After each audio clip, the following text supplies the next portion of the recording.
Isso aqui é a proposta dela, tá? Vocês estão bem? Sim. Feliz ano novo, né? Primeira vez que está se vendo depois do 2025, enfim. Olha só, eu creio que me animar falar sobre esse tema aí, não é? A importância da boa vontade como força transformadora na vivência espiritual. O título já é praticamente a palestra, né? Você fica aqui refletindo aqui sobre isso. Vocês acham importante? Vamos então refletir um pouquinho sobre isso. Nós destacamos aqui outros pontos, como por exemplo, boa vontade, força transformadora. A vontade é importante? A gente usa bastante isso, a gente usa a vontade. A gente tem um problema com relação a isso, sabia? Em relação à vontade. A vontade, na verdade, ela é confundida. Por exemplo, alguém aqui amanheceu hoje com vontade de tomar um cafezinho? Me dá vontade de tomar um café, não é assim? Não é isso? Ou então assim, nossa, você nunca teve vontade de nada, uma vontade assim de viajar, de ir visitar fulano, não é assim? Não é isso? Essa vontade aí, na verdade, não é vontade, é desejo. Não é isso? A palavrinha correta seria desejo. Eu desejo fazer tal coisa. Quando se fala de vontade nesse sentido, é desejo. Desejo de tomar água. A água está ali, mas eu não vou tomar, é só um desejo. Então, quando eu tenho vontade de tomar uma aguinha, eu não vou tomar agora, mas só um desejo. A vontade, então, ela é puramente um desejo. E o desejo, ele pode se materializar, se concretizar ou não. Estou com vontade de tomar um cafezinho, mas não tem café, então estou atrasado, estou para fazer a palestra, então não vai dar tempo, vai ficar só no desejo. É a vontade de tomar um café, na verdade, é apenas um desejo. Não se concretizou. Não se concretizou. Ficou só no âmbito do desejo. Quando o desejo se concretiza, aí sim ele se torna uma vontade. A vontade, então, ela se concretizou. Mas tem uma outra coisa aqui que é, essa palavrinha aqui, ela modifica tudo, tá vendo? Porque, por exemplo, quando eu falo assim, boa vontade, não é isso? Você fala assim, fulaninho fez tal coisa, mas fez de má vontade. Não é isso? Ou então assim, fez com boa vontade, ou seja, fez com prazer em fazer. Fez com má vontade, né? Fez com desgosto, fez porque era obrigado a fazer, não é isso? Então aqui, observemos, pelo simples fato de ter colocado essa palavrinha aqui, boa vontade, aí já mudou completamente o contexto, o significado da expressão. Muda completamente. Então nós não estamos falando aqui de vontade enquanto desejo. Nós também não estamos falando aqui de ação forçada, mas a palavrinha quer dizer o quê? Algo que se faz com prazer. Algo que se faz e que nos traga, por exemplo, gratidão. Algo que se faz, não é? E que nos motiva a fazer. Por quê? Porque nós fazemos de boa vontade. Boa vontade. Tem outra coisa também. Essa boa vontade aqui, a frase ela já traz um significado da boa vontade, que é justamente força transformadora. Então a boa vontade ela se traduz em força transformadora. Existe força na gente? O que vocês acham? Tem força em você? Você já parou assim para analisar em você? Qual é a força que você traz? É uma pergunta. Tem alguma força aí em você? Você precisa de força para fazer alguma coisa? Por exemplo, vir até aqui você precisou, né? Da intenção, não, vou lá no centro, vou assistir a palestra, então levantou cedo, domingo, né? Temperaturazinha amena, né? Pode ficar na cama, deitado, dormindo. Não vou lá no centro. Então você precisa usar, né, a sua força, né, movimentar-se para estar aqui. Mas eu quero falar de uma outra força aqui. Porque essa força transformadora aqui, tá? Ela vai ser, ou ela é importante em relação à vivência espírita. O que é vivência espírita? Vocês já pararam para analisar sobre isso? Vivência espírita significa vir para a casa espírita e se tornar um adepto da doutrina espírita? É isso? Vir todos os domingos, participar da palestra pública, tomar passe. Será que vivência espírita é isso? Ou será que vivência espírita é outra coisa? E aí a gente começa justamente com essa indagação, com esse questionamento. O que a vivência espírita tem a ver com a minha vida? O que a vivência espírita tem a ver com a minha vida? Para um pouquinho e pense aí. O que a vivência espírita tem a ver com a sua vida específica? Por que você está aqui? Ou o que a vivência espírita ela modificou em termos de sentido da vida? Mudou alguma coisa na sua vida, por exemplo, depois que você conheceu a doutrina espírita, depois que você começou a tomar conhecimento da doutrina espírita? Mudou alguma coisa ou continuou do mesmo jeito? Você só veio, né? Você só se tornou adepto ou simpatizante, tão somente porque a doutrina espírita ela é esclarecedora, é um ambiente acolhedor, né? Pensa aí. O que essa vivência espírita tem a ver com a sua vida? Mudou alguma coisa em casa? Você se tornou mais gentil, mais solidário? Você se tornou mais generoso? Mais compreensivo? Mudou alguma coisa na sua vida depois que você começou a ter contato com a doutrina espírita? Ou continua do mesmo jeito? Ou talvez fosse até confusão, viu? Eu gosto desse negócio, isso aí, né? Confundiu toda a minha cabeça. Porque eu achava que era tão simples assim: a gente morre, vai para o inferno, vai para o céu, está tudo certo. Então, mas agora já tem muitas outras possibilidades. E ainda me colocou no centro da responsabilidade de ir para um outro lugar. Mudou alguma coisa? Não pensa aí. Bom, para a gente entender a proposta do tema, eu preciso entender assim, olha, qual é o contexto em que eu me encontro? Em que contexto eu me encontro? E aí, veja, eu preciso também pensar sobre isso. Porque, por exemplo, quem somos nós? No contexto geral da coisa. Quem somos nós? Bom, na prece inicial, né, foi dito que nós estamos num mundo de provas e expiações, não é isso? Você já parou para pensar o que é isso? Mundo de provas e expiações? Porque assim, para eu entender, por exemplo, a importância da boa vontade como força transformadora na vivência espírita, eu preciso entender, por exemplo, em que contexto eu me encontro dentro de tudo isso aí. E aí a gente foi buscar na escala espírita, lá no Livro dos Espíritos. A escala espírita, ela está lá no Livro dos Espíritos a partir do item 100. Kardec faz uma classificação dos espíritos. Como todo sistema de classificação, ele vai tomar por elementos gerais para poder dividir naquelas três ordens que estão lá: espíritos imperfeitos, bons e puros. Então ali nós temos características gerais, tá? Em relação à classificação que se propôs a fazer. No caso ali, ele dividiu ali em três ordens, tá? Três ordens: imperfeitos, bons e puros.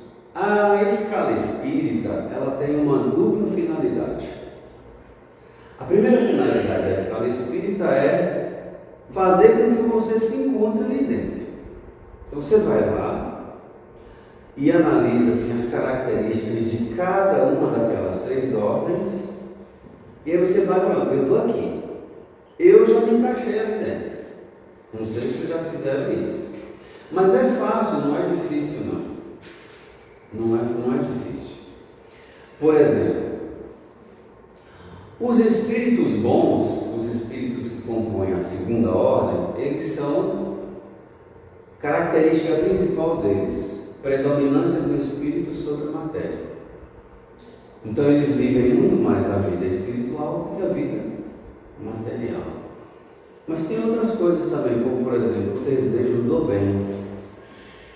Lembra que nós falamos da vontade enquanto desejo? Então o desejo do bem significa que toda vez que o desejo se materializa, ele se materializa sempre para o bem. Então neles não há inveja, raiva, mágoa, ódio, ciúme, tristeza. Então quando eu li essas coisas, eu falei, bom, aqui eu não estou. Então eu cheguei na escala ali, falei, beleza, ali parei, eu nem fui para a escala dos espíritos puros, porque se eu não estou indo nos bons, nos puros, então, né, não estaria de jeito nenhum. Então eu regredi, fui para a escala dos espíritos imperfeitos. Lá nos imperfeitos, né, a primeira característica que aparece lá é que os espíritos imperfeitos, ou neles, há a predominância da matéria sobre o espírito. E depois eles vão nos explicar o que significa essa predominância da matéria sobre o espírito. Basicamente, sintetizando o pensamento, seria paixões. As paixões, então, elas se manifestam nessa categoria, na categoria dos espíritos imperfeitos, né? E quando encarnados, por exemplo, isso é perfeitamente notório através de sinais, como por exemplo a inveja, a raiva, a mágoa, ódio, ciúme, tristeza, cobiça, ganância. E aí, quando eu fui analisando isso, eu falei, é aqui que eu estou. Me encontrei. Eu não sei se você já fez isso, né? Mas se você quiser, faça essa análise aí agora, tá bom? Basta você analisar aí agora. Se não é assim, me lembro que eu tive um episódio de raiva lá. Não, é isso. Teve um episódio de raiva, bem-vindo à escala dos espíritos imperfeitos. Nós estamos na mesma escala.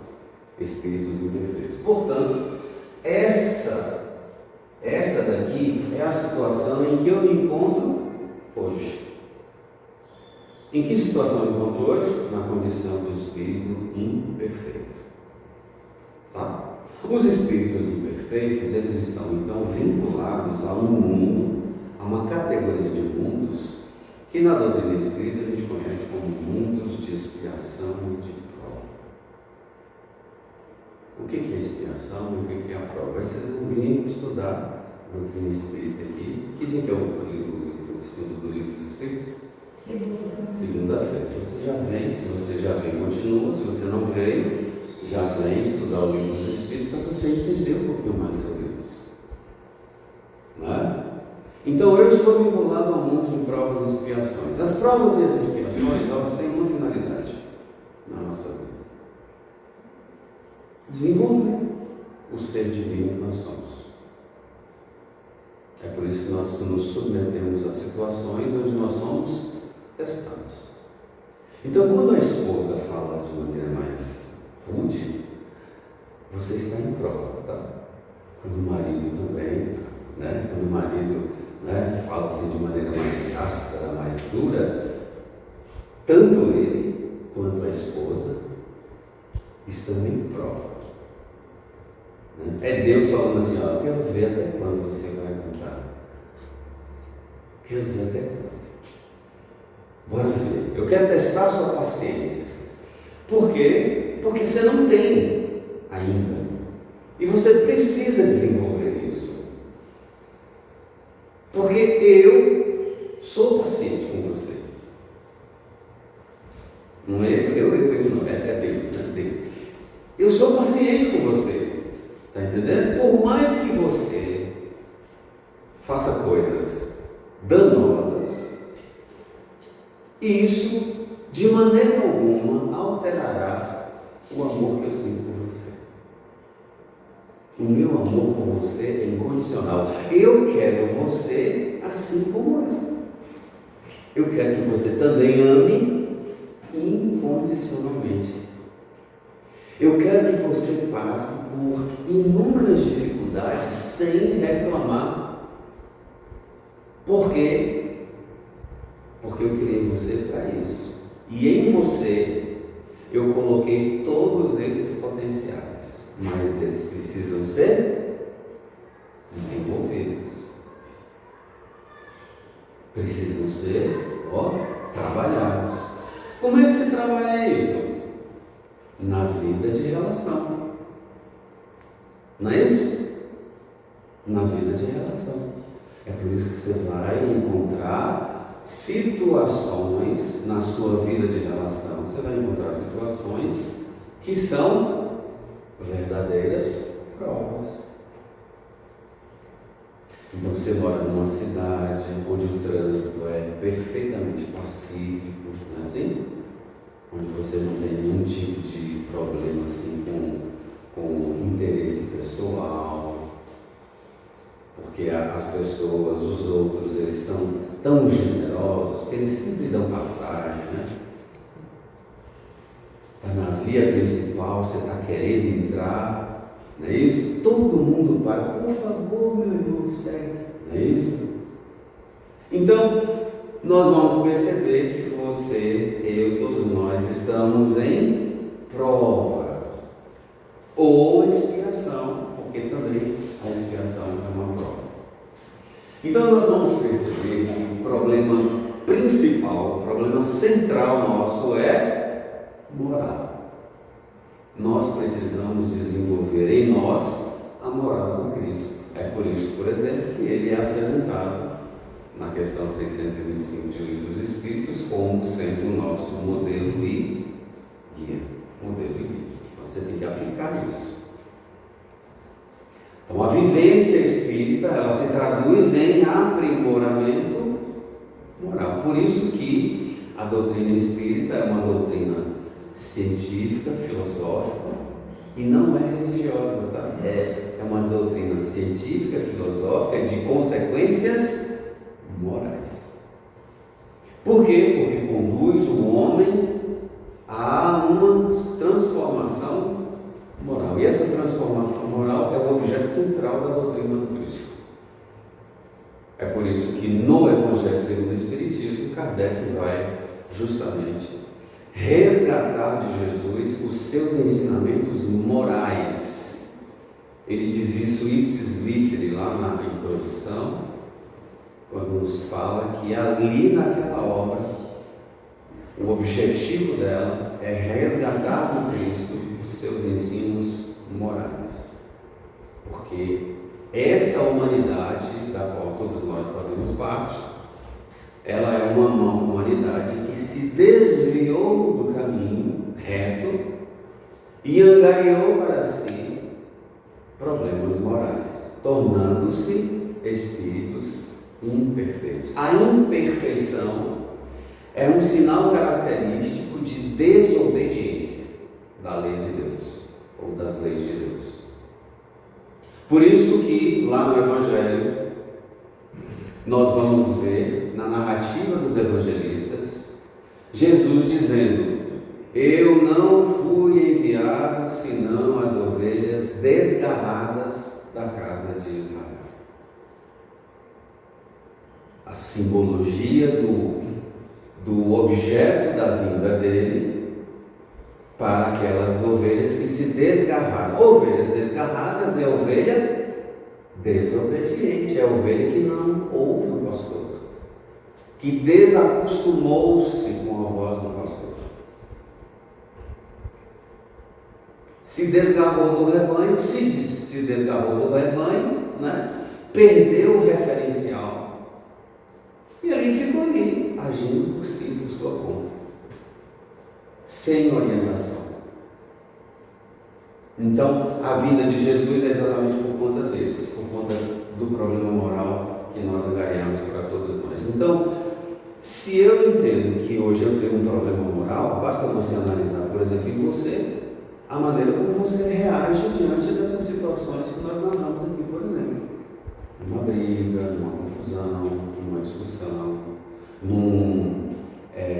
numa frustração diante da aquisição de alguma coisa, diante de uma entrevista de emprego. Como é que você fica diante dessas situações? Triste, amargurado, revoltado, né? Invejoso. Como é que você fica diante dessas situações? Você olha para o seu vizinho que chega lá com um carro novo, né? E você ainda continua lá com o seu carrinho lá, né? Caindo aos pedaços. Como é que você olha para isso, né? Com olhos de engrandecimento, né? Ou um olhadinho, não, tu viu um carro novo, será que eu tive dinheiro para comprar esse carro? Né? Então, essas situações que são corriqueiras na nossa vida, eu preciso analisá-las para eu entender qual é a minha situação. Porque se eu não sei, se eu não conheço em mim aquilo que precisa ser mudado, eu nunca vou mudar. Não é assim? Eu preciso conhecer em mim e reconhecer em mim fragilidades, vulnerabilidades que precisam ser corrigidas, consertadas. Senão, não adianta. Eu continuo ali, né, do mesmo jeito. Passo às vezes 30, 40 anos dentro da casa espírita, dentro da igreja, dentro do templo, mas continuo com esses probleminhas aí que não se resolvem. Né? Em que sentido a vontade então é determinante na transformação moral do ser? Porque se o meu problema é moral, eu preciso entender em que sentido é isso. E aí nós vamos perceber que há um elemento que ainda faz parte da nossa personalidade, porque está enraizado em nós, e dificulta enormemente, né?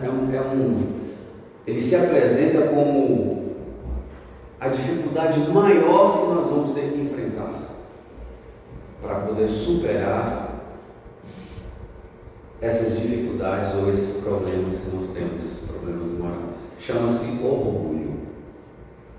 Nos domina aí. É por isso, por exemplo, que quando o marido chega em casa e a mulher fala assim, não tem jeito, né? Você faz tal coisa assim, não tem jeito, você continua fazendo. Ele toma aquilo como uma afronta, porque é assim que acontece na grande maioria das vezes, porque a gente não sabe falar. A nossa comunicação ainda é uma comunicação muito violenta.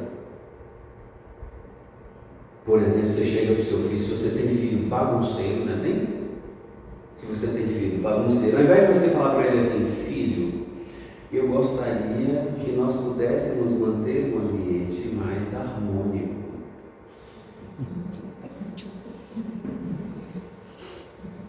Aí você fala assim, não é possível, tu é muito bagunceiro. Então, o bagunceiro é um rótulo, e todo rótulo, ele tende a ser tomado como um julgamento. Aí o que ele faz? Ele não arruma, né? Não é assim? Ou você gosta de ser rotulado? Ninguém gosta de ser rotulado. Ninguém gosta de ser rotulado. No seu ambiente de trabalho, né? Ninguém gosta de ser rotulado. Você não vai. A pessoa chega para você e fala assim, fulaninho, todo mundo aqui é melhor, mas você não consegue fazer o seu trabalho porque você é displicente. Então, quando você usa um rótulo, você usa de uma linguagem violenta. E toda linguagem violenta, ela tende a ser tomada como uma ofensa. E toda ofensa, toda vez que você se sente ofendido, instintamente você tende a se defender. Então, se é o marido que faz a bagunça, e ao invés de você dizer para o marido, vamos manter um ambiente mais organizado. Aí você fala assim, ok, tu é muito bagunceiro. Aí o marido toma a ofensa e fala assim, mas tu também, não é assim? Mas tu também. Então a gente, e veja, essas coisinhas, elas são elas. Então se você está atento a elas, você percebe assim, cara, não preciso mudar. Essa linguagem aqui não está dando certo. Porque ao invés de nos aproximar, ela está nos afastando. E os divórcios, as dissoluções, ela começa aí. Começa com esses pequenos atritos, que poderiam ser resolvidos tão somente os indivíduos enxergassem em si. Chega para a esposa, me desculpa, tá? Sabe aquela hora que eu te chamei de bagunceiro? Na verdade, eu não queria te chamar de bagunceiro, eu queria só dizer para você que por trás dessa forma de falar, tem uma necessidade não atendida. Eu gostaria que você atendesse essa necessidade. Ou seja, que nós procurássemos manter a casa mais arrumada, mais organizada, porque é bom para todo mundo. E aí, né?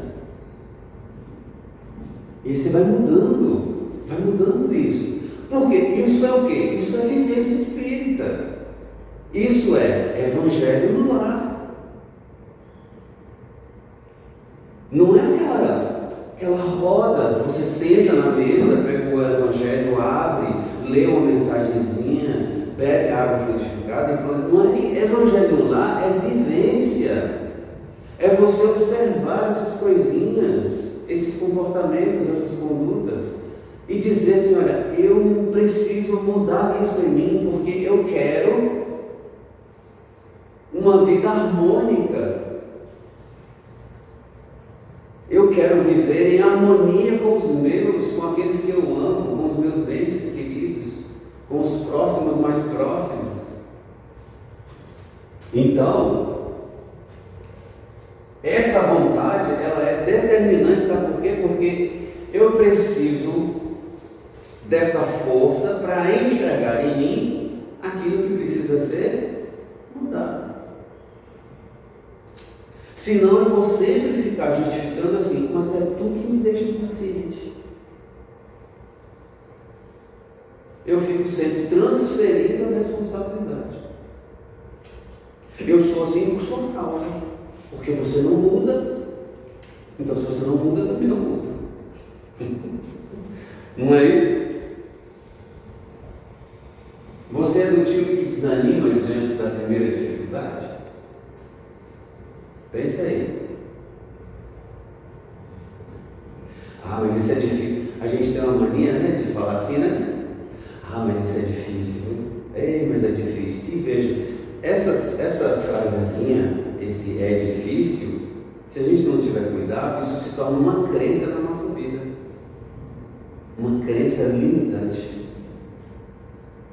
Toda crença limitante, ela tende a fazer com que o indivíduo desanime de seguir algo em frente, porque você, antes de começar, você já está dizendo para você, é difícil.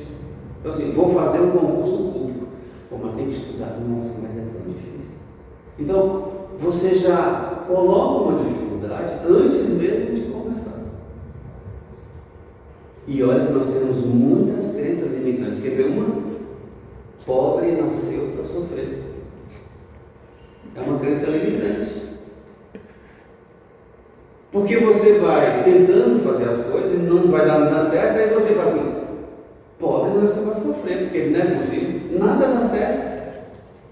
Pobre nasceu para sofrer. E aí você se contenta com aquela situação, você fica naquele emprego, mesmo que você esteja desgostoso com aquele emprego. Mas você fica ali por quê? Porque você fica limitado por uma crença, e olha, é inconsciente, você nem percebe isso.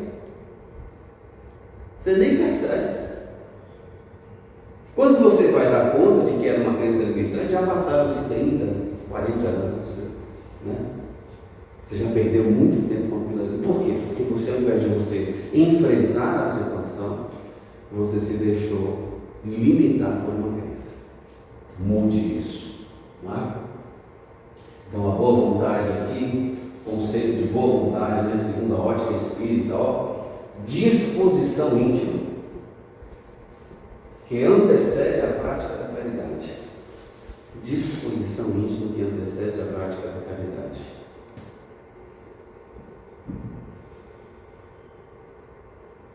Tem que ter caridade para lidar com o marido, com a esposa, com a sogra, com os filhos, com o cunhado. Vamos só domingo aí, me espera aí. Nossa. Não é isso? Você já viu uns videozinhos na internet, uns memezinhos dos parentes?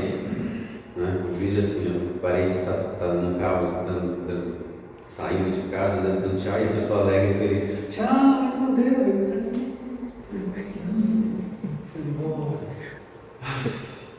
Que alívio. íntima, disposição íntima, coragem para vencer você, não é o outro. Não é vencer o outro, é vencer você. Você que precisa se transformar. Intenção sincera de fazer o bem. Intenção sincera de fazer o bem é vista como força moral que transforma o indivíduo e o meio.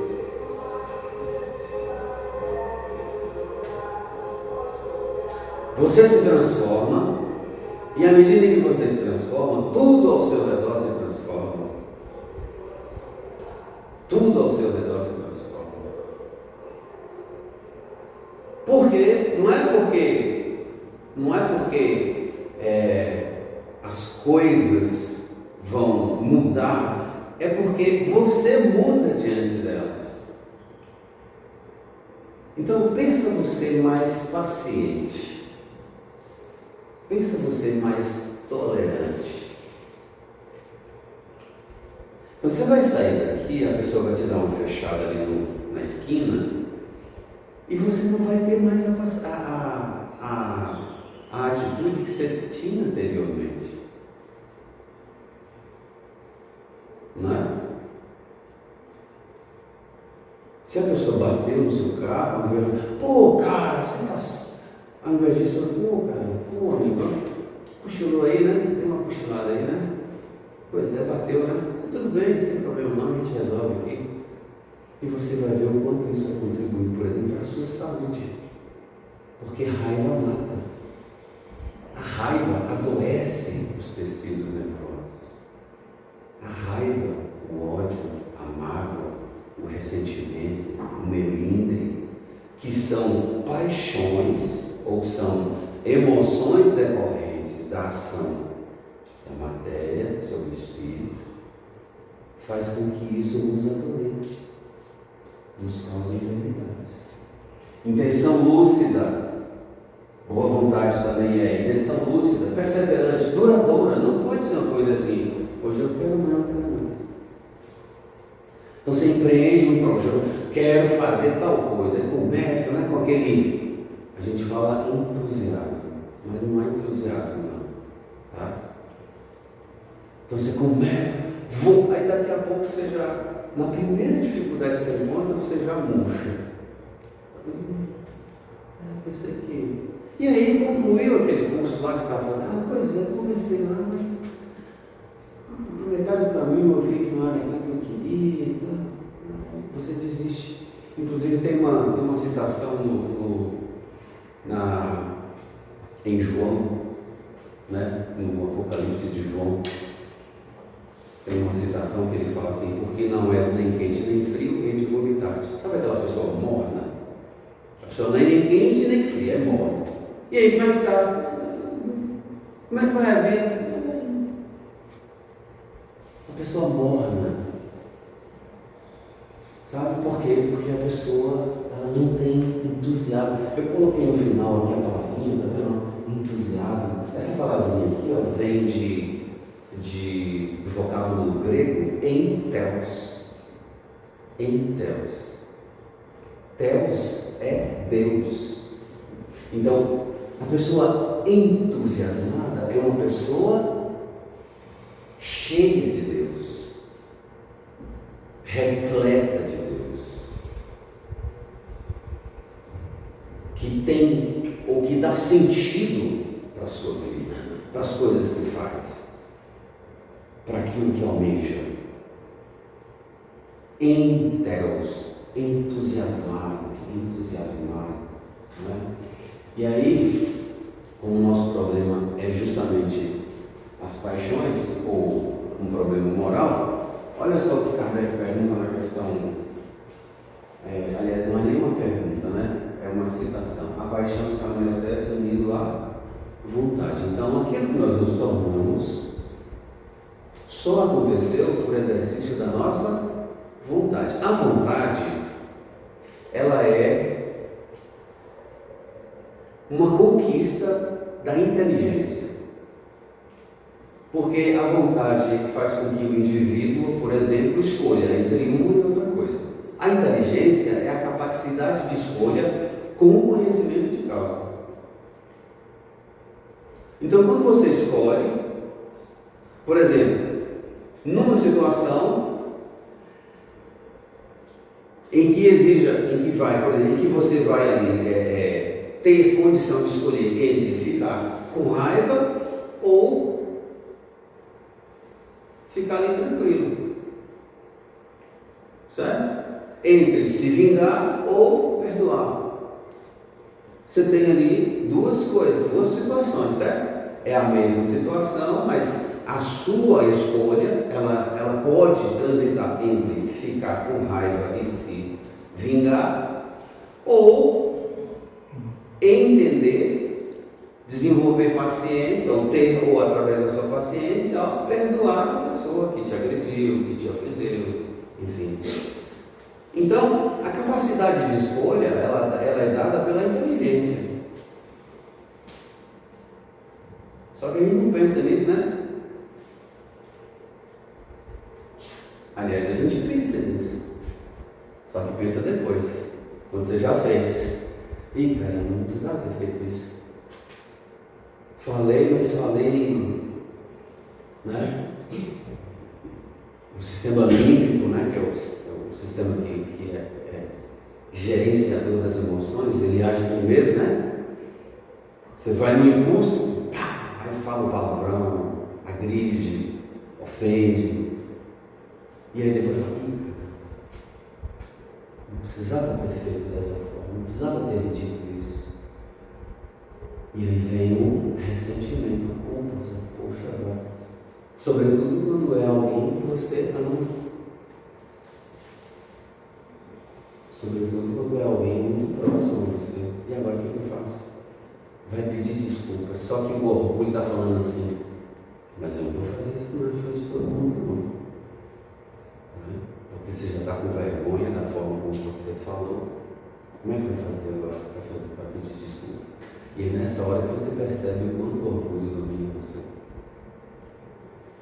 Se você estiver atento, você vai perceber que você precisa desenvolver essa força de vontade, essa boa vontade, para resolver a questão de dizer assim, olha, fulano, né, esposa, marido, me desculpe, tá? Me perdoe. Naquele momento, de fato, eu fui um idiota, eu fui tolo, né? Eu disse coisas que eu não deveria ter dito, me perdoe, me desculpe, eu vou lutar para que isso não aconteça mais. E aí você percebe que é como se você tivesse um peso de cima dos ombros. Porque você usou de uma força para vencer em você aquilo que ele te domina, que é o orgulho. Há muitas pessoas que dizem, eu quero, mas a vontade está somente nos lábios. Elas querem e têm muito prazer que isso não ocorra. Você conhece alguém que seja assim? Ou esse alguém é você?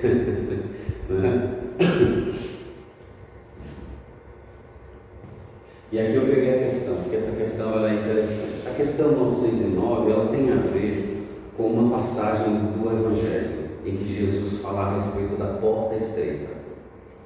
Tá? O homem poderia sempre vencer. Gente, essa palavrinha aqui, ela é interessante, né? Porque assim, o homem poderia de vez em quando, talvez, em algum momento, não. O homem poderia sempre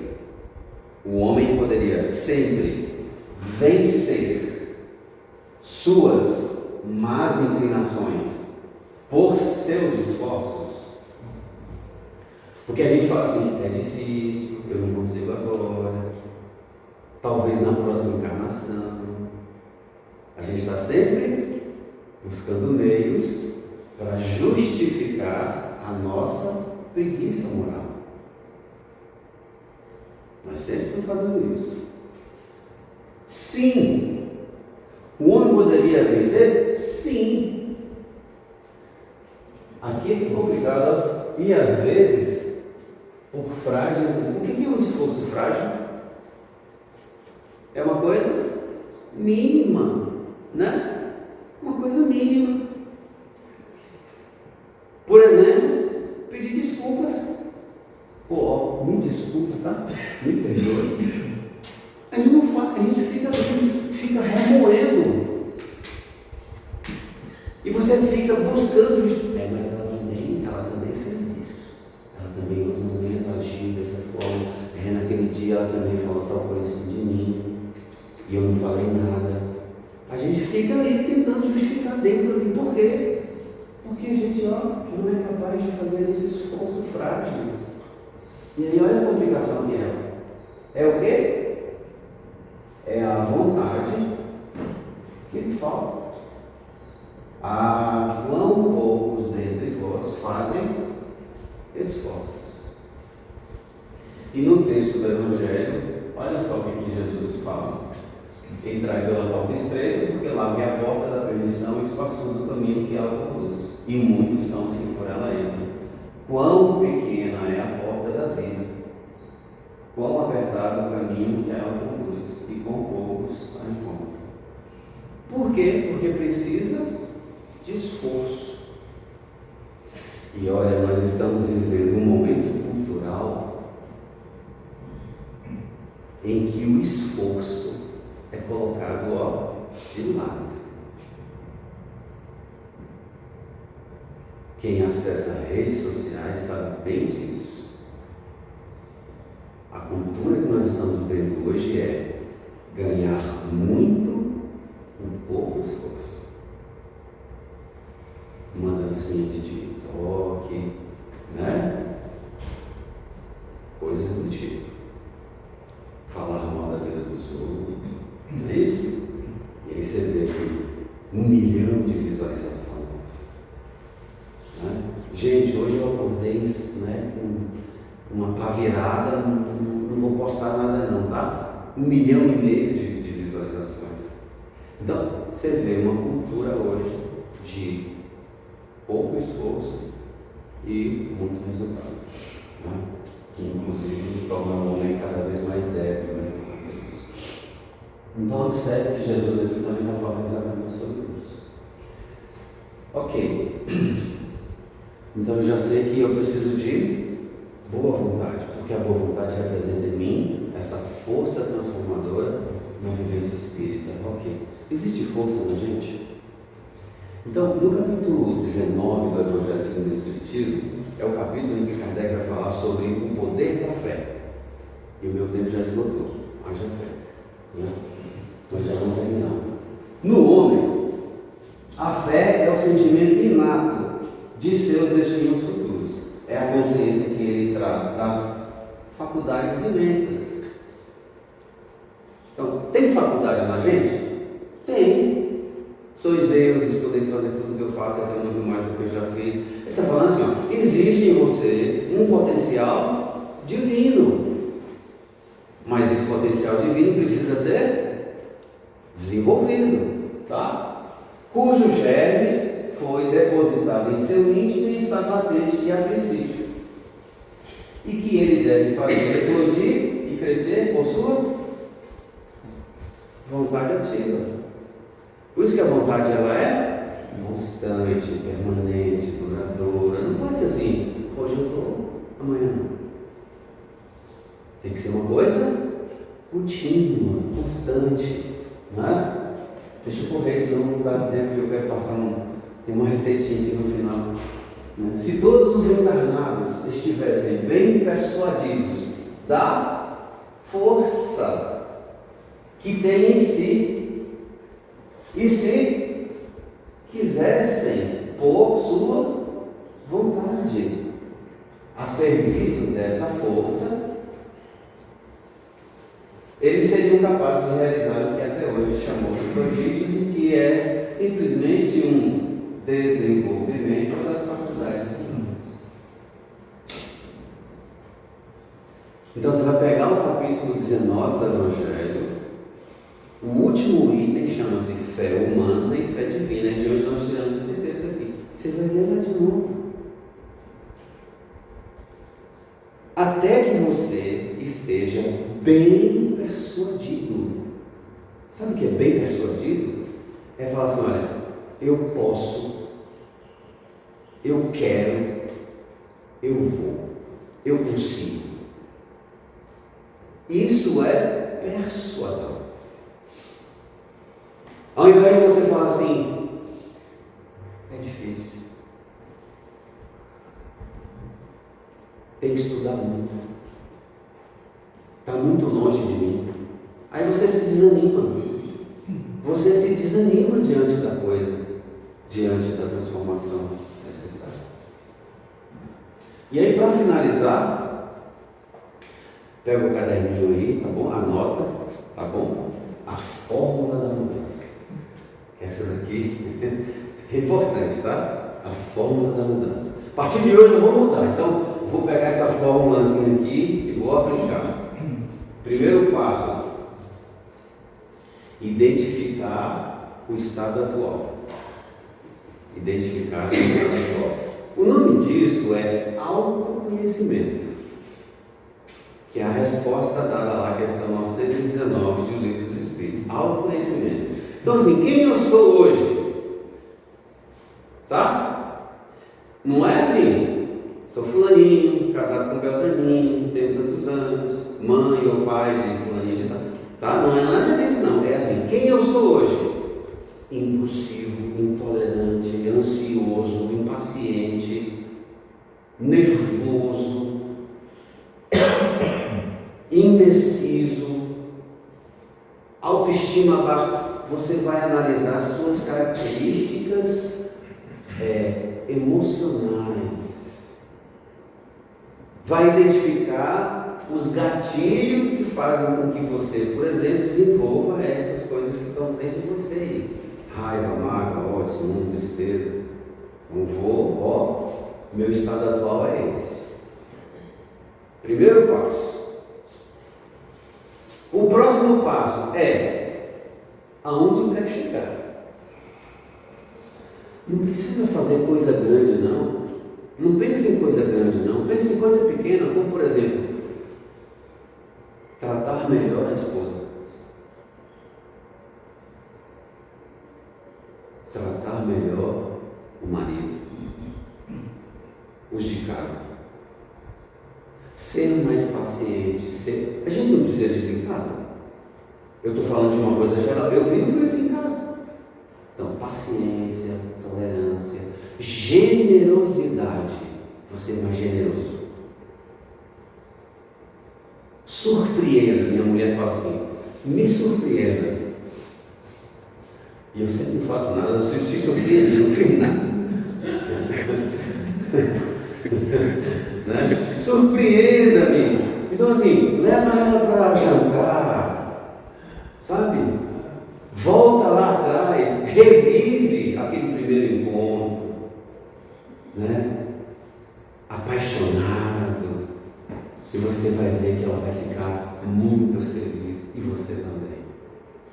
E com isso vocês vão alimentando a vida conjugal. Eu estou falando da vida conjugal porque é algo que é inerente a todos nós. A vida familiar. É na família que a gente começa a resolver os problemas da sociedade, porque a sociedade é o resultado daquilo que a gente vive em família. Então, corrija ali dentro primeiro. Não faz planos muito extensos, não. Né? Não faz como eu, que já estou me estendendo demais aqui na palestra. Mas eu já vou finalizar. Né? Então, veja onde é que você quer chegar. Eu quero ser mais generoso com a minha esposa. Coisa simples, só isso. Estabeleça só isso. Tá bom? Coloca só isso. Bom, mas não pode ser só pensando, estabelecer. Não, determine um prazo para isso. Né? Não deixe perder, porque a gente perde. Se você não faz se você não usa de estratégia, de método, você esquece. Você volta para a rotina e você esquece. Faz isso, faz um planejamentozinho. Tá? Faz um planejamentozinho. Sobretudo com aquela pessoa que você tem alguma rusgazinha, algum atritozinho em casa. Um irmão, a irmã, um parente, a sogra, a mãe, o pai, seja lá quem for. Opa, é esse aqui que eu vou trabalhar. Então, dá um presente. Surpreenda a pessoa. Oi, fulaninho, tudo bem? Lá, vou trazer aqui um presente para você. O quê? Você? É isso, E vai mudando pequenas coisas. Você vai mudando pequenas coisas. E você vai percebendo que isso sim representa vai dar para você vivência espírita. Agora para o terceiro passo para terminar, né? Quais são os recursos que eu tenho para chegar àquilo que eu desejo, ao estado que eu desejo? Então analise o que eu tenho de recursos. Quais os recursos que você tem? Por exemplo, a gente tem anjo da guarda, é um recurso. A gente tem prece, é um recurso. Faz uma prece. Se existe um atrito entre você e a pessoa, existe um desconforto, né? E você está ali, como é que eu vou chegar até lá? Faz uma prece. Pai, me ajude, me dê esclarecimento. Né? Concorra para que o nosso reencontro possa acontecer de maneira calma, tranquila. Faz a prece, pede ajuda ao anjo da guarda, ele também tem. Todo mundo tem. Então é um recurso que a gente não usa. E aí eu trabalhe isso. Se for uma situação mais difícil, traga a pessoa mentalmente, faça um exercício naquele momento de prece ali, cria ali visualize você visualizando a pessoa chegando até você pedindo desculpas, ou então você se aproximando, falando o que você deseja falar para ela. Mentalize, vai mentalizando até que isso chegue ao momento de se concretizar, mas faça isso. E aí você vai perceber que também aqui, quando você analisa os recursos, você vai perceber que toda e qualquer interferência, ela pode ser eliminada através desses recursos aqui. E você faz essa estratégia toda para chegar justamente nessa necessidade da boa vontade como força transformadora para vivência espírita. E aí eu finalizo com a frase de Jesus: no mundo tereis provações, mas eu poderia trocar aqui: boa vontade, ânimo, deixa Deus agir por você. Não deixa você agir, não deixa Ele agir. Ele está em você. A força está em você, porque Ele depositou isso em você e mexe, faz com que essa força ela se desenvolva. E fazendo isso, olha só, animai-vos, eu venci o mundo, todos vocês também vencerão, todos nós venceremos, porque a função, a finalidade do mundo é exatamente essa: fazer com que a gente desenvolva o ser divino que existe em todos nós. Muito obrigado.